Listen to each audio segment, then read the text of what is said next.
less bailouts, more firing squads.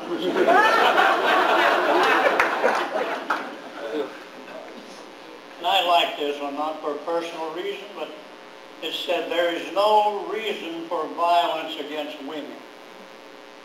And right underneath it, someone has scrolled, "You haven't met my wife."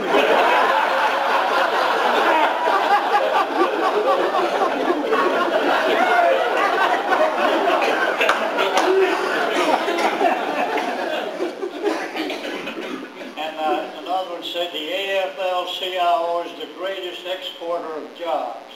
Got some union men here today. And one of them said, what if the hokey pokey was really what it's all about?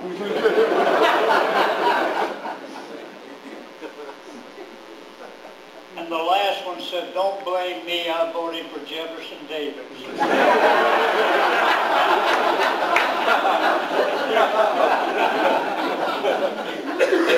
As I said, I came up 81, and they had a backup, and I had to get off, but you could see them backed up for miles, so I tried to get a little route around them, and kind of got lost, had to ask directions. I don't mind personally asking directions, a lot of people do, but I know that this is a true story too. It happened one time. We were out in the country looking for someone's house, and we couldn't find it. So we stopped this gentleman beside the road and to get directions from him, and he said, asked him how to get to so-and-so's house, and he said, yeah, he could tell you. He said, you go down here, pass a red barn, and you'll come to a big pine tree, take a right there, and take that road till you cross a little bridge. And then he kind of stopped and laughed, and he said, wait a minute, I'm turned the wrong way.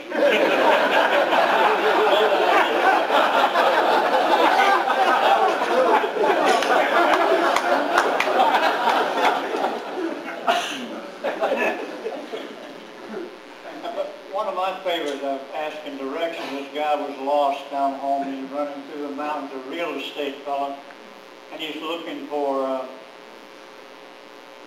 to get back to Asheville, and he keeps going by this same house. The old man's sitting on the porch, and he goes by this way, and he come back this way, but he still can't find how to get out. So he finally gave up and stopped and asked the old man, he said, excuse me, how do you get to Asheville from here? And the old fellow said, well, usually my daughter takes me.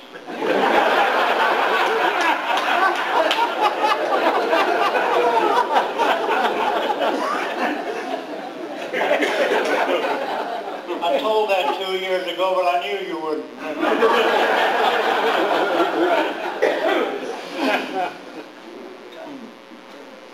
As I said, I drove up yesterday, but I stopped here last night. I didn't want to drive all the way to Maryland. I have a home over there and then have to come through that traffic this morning, so we stayed here.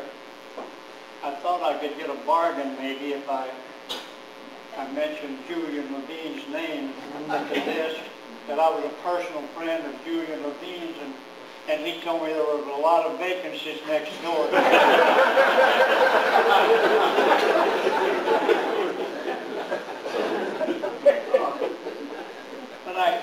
you forget what traffic's like when you're living in a small town for a while. I know the rush hour here goes from the 8 o'clock rush hour in the morning is from like 6:30 to 10 o'clock or so. And in the afternoon, the 5 o'clock rush goes from about 3:30 to 9. And the Friday rush starts on Thursday morning. It's a little different down home. Our rush hour, 5 o'clock rush hour starts at about 5 minutes till. And